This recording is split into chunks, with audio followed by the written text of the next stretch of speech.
Ovo ne radim za kuhanje, niti za zdravlje. Radim to rijetko i samo kad je stvarno potrebno. Jer kod ove kombinacije količina odlučuje hoće li pomoći ili odmoći. Ako pretjerate, možete napraviti više štete nego koristi.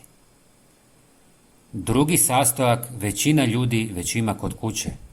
Treba vam samo 1 tableta aspirina. Ne 2, ne pola, 1. Usitnim je u fini prah kako bi se ravnomjerno otopila. U posudu ide 1 sitno nasjeckani češanj češnjaka i ta 1 zdrobljena tableta. Dodajem pola litre odstajale vode sobne temperature.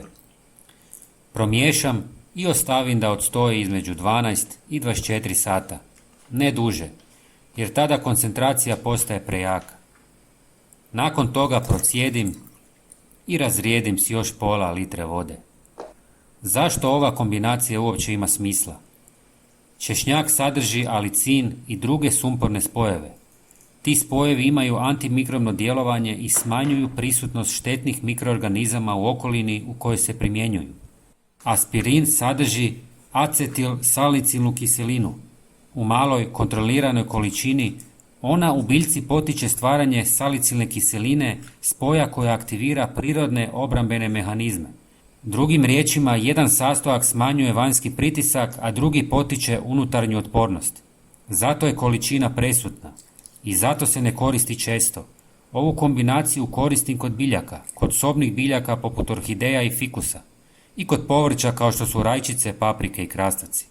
Posebno nakon presađivanja, nakon nagle promjene vremena ili kad biljka izgleda iscrpljeno. Za manju biljku dovoljno je 100 do 150 ml, a za veću 200 do 250 ml.